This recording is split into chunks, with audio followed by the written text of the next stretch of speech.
Hello friends, स्वागत है आपका एक बार फिर से फार्मेसी टिप्स के यूट्यूब चैनल पे।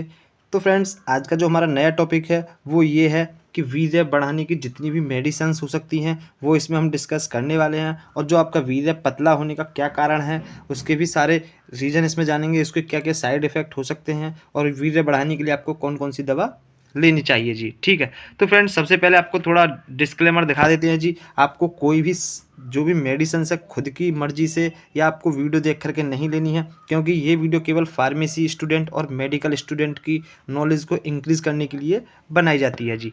तो आप कोई भी दवा खुद से ना लें, पहले आप किसी डॉक्टर की सलाह अवश्य लें।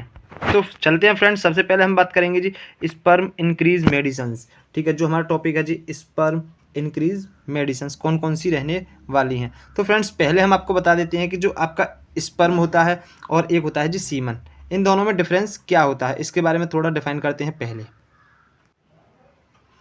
तो फ्रेंड्स जो आपको स्क्रीन पर ये चित्र डायग्राम आपको दिख रहा होगा, थोड़ा इसको, ठीक है, अब आपको साफ दिख जाएगा। तो ये इसकी होती है जी क्या, हेड। ये पहले तो आपको बता देते हैं, ये है जी आपका क्या, स्पर्म। ये है जी आपका स्पर्म का डायग्राम। अभी हम आपसे बोल रहे थे कि स्पर्म और सीमन में क्या अंतर होता है। तो फ्रेंड्स जो सीमन होता है वो तरल पदार्थ होता है, उसके अंदर स्पर्म की संख्या प्रेजेंट होती है। और जब आप उसको माइक्रोस्कोप से देखते हो स्पर्म को, जिसको हम बोलते हैं जी शुक्राणु, हिंदी में क्या बोलते हैं, शुक्राणु इसको बोलते हैं। ठीक है, तो शुक्राणु की जब हम माइक्रोस्कोप में शुक्राणु को देखते हैं तो वो कुछ इस प्रकार का नज़र आता है, जिसकी ये क्या होती है फ्रेंड्स, हेड होती है, और ये इसकी टेल होती है जिसको पूंछ बोलते हैं, और ये क्या होता है, इसका मिड पीस होता है जी स्पर्म का। अब ये जानेंगे कि जैसे जब शुक्राणु की मात्रा कम हो जाए तो उसको हम कहते हैं जी ओलिगो स्पर्मिया। क्या बोलते हैं उसको, ओलिगो स्पर्मिया। यदि आप मेडिकल स्टूडेंट हो तो आपको ये चीज़ जानकारी होना जरूरी है। और इसी कारण से जब आपके शुक्राणु की मात्रा कम हो जाती है आपके सीमन में, यानी कि शुक्राणुओं की संख्या कम हो जाती है बॉडी के अंदर से, तो उसको हम ओलिगोस्पर्मिया कहते हैं। और इसी कारण से फ्रेंड्स आपका क्या होता है जी, वीर्य पतला होता है। यानी कि जब आपके बॉडी में शुक्राणु की संख्या कम हो जाती है, शुक्राणु की मात्रा कम हो जाती है, तो इस कारण से आपका जो वीर्य होता है जी फ्रेंड्स वो पतला हो जाता है। अब पतला हो जाता है तो फ्रेंड्स अब आपको एक क्वांटिटी पता होनी चाहिए कि आपकी बॉडी में कितना स्पर्म होना चाहिए। ठीक, तो फ्रेंड्स क्वांटिटी की बात की जाए तो आपका क्या होना चाहिए जी, 1 मिलीलीटर। ठीक है, 1 मिलीलीटर सीमेन में, जैसे अभी हमने आपको बताया कि सीमन क्या होता है। तो फ्रेंड्स सीमन क्या होता है, एक तरल पदार्थ होता है। सीमन में क्या होता है जी, 5 मिलियन स्पर्म आपके होने ही चाहिए। ठीक है, कितने, 5 मिलियन स्पर्म, यानी कि 5 मिलियन शुक्राणु आपके 1 मिलीलीटर सीमन में प्रेजेंट होनी चाहिए। यदि इससे कम होते हैं तो फ्रेंड्स आपको कौन सा रोग हो सकता है जी, ओलिगो स्पर्मिया। तो आपको इसकी क्वांटिटी को बिल्कुल बरकरार बनाए रखना है। यदि कम हो जाती है तो कौन सी आपको टैबलेट इसमें लेनी है उसके बारे में डिस्कस करने वाले हैं। तो थोड़ा और आगे चलते हैं जी, शुक्राणु कम होने के कारण। ठीक है, अब शुक्राणु जो कम होने के इसके जो कारण हो सकते हैं फ्रेंड्स, पहले कारण आपको बता देते हैं। जैसे आपकी बीमारियां हो सकती हैं, जितनी भी डिजीज़ हो सकती हैं, कि किसी को कोई पहले से बहुत सारी बीमारियां, यानी कि बचपन से किसी को डिजीज़ लग गई है, तो उसके कारण भी क्या हो सकता है कि शुक्राणु की संख्या कम हो सकती है बॉडी में। या फिर कोई इन्फेक्शन हो सकता है किसी को, जैसे किसी चीज़ से इन्फेक्शन, एलर्जी वगैरह जो हो जाती है, तो इन्फेक्शन या संक्रमण जिसको बोलते हैं, उसके कारण भी सीमन की संख्या जी कम हो सकती है। और एक है जी जो मेन इसका सबसे रीज़न होता है एक तरह से स्मोकिंग। स्मोकिंग करने से भी फ्रेंड्स जो आपके स्पर्म है, स्पर्म की क्वांटिटी गिरती है, और इसकी स्पर्म की जो क्वांटिटी है वो गिर जाती है, जो आपके शुक्राणु होते हैं। ठीक, अब एक है जी लो टेस्टोस्टेरोन, यानी भाई एक टेस्टोस्टेरोन का बॉडी में आप कोई कितनी भी कोशिश कर ले, जब उसकी बॉडी में टेस्टोस्टेरोन ही नहीं बनना है जी, टेस्टोस्टेरोन नामक एक ये हार्मोन्स होता है, यदि यही आपकी बॉडी में डेवलप नहीं होगा तो सीधी बात है कि आपके शुक्राणु की संख्या नहीं बढ़ सकती। तो इसका भी एक मेन रीज़न हो सकता है कि लो टेस्टोस्टेरोन। एक है जी जेनेटिक प्रॉब्लम। जेनेटिक प्रॉब्लम की वजह से भी क्या हो सकता है कि आपके शुक्राणुओं की संख्या कम हो सकती है, यानी कि आपके पूर्वज, यानी कि जो भी हैं माता पिता, यानी उनमें यदि पहले से कम शुक्राणु रहते होंगे तो फ्रेंड्स आपकी भी ये जेनेटिक प्रॉब्लम भी हो सकती है। एल्कोहल, तो फ्रेंड्स एल्कोहल भी एक मोस्ट इंपॉर्टेंट होता है। यदि आप भी सेवन करते हो एल्कोहल का, यानी कि आप भी शराब का सेवन करते हो, तो आपकी बॉडी में क्या हो सकता है जी, शुक्राणुओं की संख्या कम हो सकती है और आपको ओलिगोस्पर्मिया के आप शिकार बन सकते हैं। या फिर हार्मोन्स का डिसबैलेंस, यानी कि हार्मोन्स का बिगड़ जाना। जब हार्मोन्स अपने तितर बितर हो जाते हैं तो उस कंडीशन में फ्रेंड्स क्या होता है जी, आपके शुक्राणुओं के कम होने के चांसेस बहुत बढ़ जाते हैं। ठीक है। अब इसके ट्रीटमेंट की बात करते हैं फ्रेंड्स। जैसे ट्रीटमेंट में हम बात करें तो ट्रीटमेंट की एक जो मोस्ट पॉपुलर ब्रांड नेम की जो टैबलेट है वो है जी डी-फ्रैग टैबलेट। कौन सी टैबलेट है? D-frag tablet. आप किसी भी मेडिकल स्टोर पर जाकर के आप इसे बोल सकते हो तो आपको डी-फ्रैग टैबलेट के नाम से आपको एक टैबलेट का स्ट्रिप मिल जाएगी। जिससे फ्रेंड्स आपकी कितनी टैबलेट होती हैं जी? 10 टैबलेट होती हैं। अब फ्रेंड्स इस टैबलेट में क्या क्या कॉम्पोजिशन होता है? आपको कोएंजाइम Q10 मिल जाएगा, विटामिन D3 होता है और सिलेनोमेथियोनिन भी होता है, एस्टेक्सेंथिन।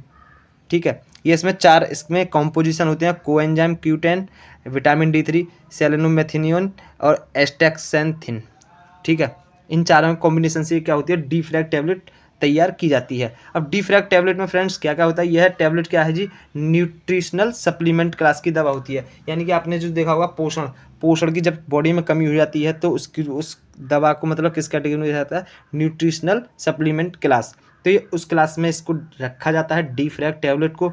और इस दवा में जैसे हम बात करें कि इसमें क्या होता है जी? विटामिन न्यूट्रिशन पाई जाती हैं जो कि शुक्राणु की मात्रा को बढ़ाते हैं तथा पुरुष में इनफर्टिलिटी को भी ठीक कर देते हैं। यानी कि आपने बाझपन भी है, कोई भी दिक्कत है, कमजोरी है तो उसको भी ठीक करते हैं और शुक्राणु की मात्रा तो खैर आपको बढ़ाते हैं।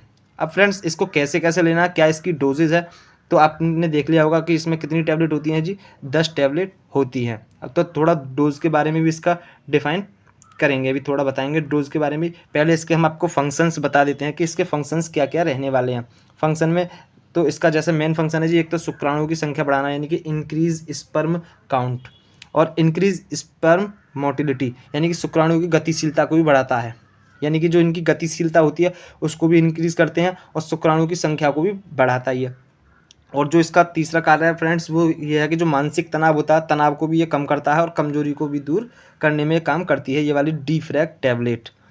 ठीक है, और इसके बाद अब आती है जी डोज की मात्रा, यानी कि जो डोज है दवाई की मात्रा है वो हमें कितनी लेनी है। तो आपको फ्रेंड्स एक टैबलेट डेली लेनी है जी। जैसे यहाँ लिखा है take 1 tablet per day same time. आपको इस चीज़ का विशेष ध्यान रखना है जी, 1 tablet per day same time, यानी कि आपको एक टैबलेट लेनी है। और अभी हमने आपको दिखाया जी स्ट्रिप में आती है 10 टैबलेट, तो आपको कितने दिन लेनी है जी? 10 दिन ये टैबलेट लेनी है और एक ही समय पर लेनी है। यानी कि मान के चलिए आज आपने 1 बजे टैबलेट खाई है जी, तो अगले दिन भी आपको 1 बजे ही वो टैबलेट लेनी है। डेली आपको यही रूल बनाना है कि जब 1 बजे खा रही हो तो 1 बजे ही डेली की ही खानी है, ऊपर नीचे आपको ज़्यादा नहीं करना है जी।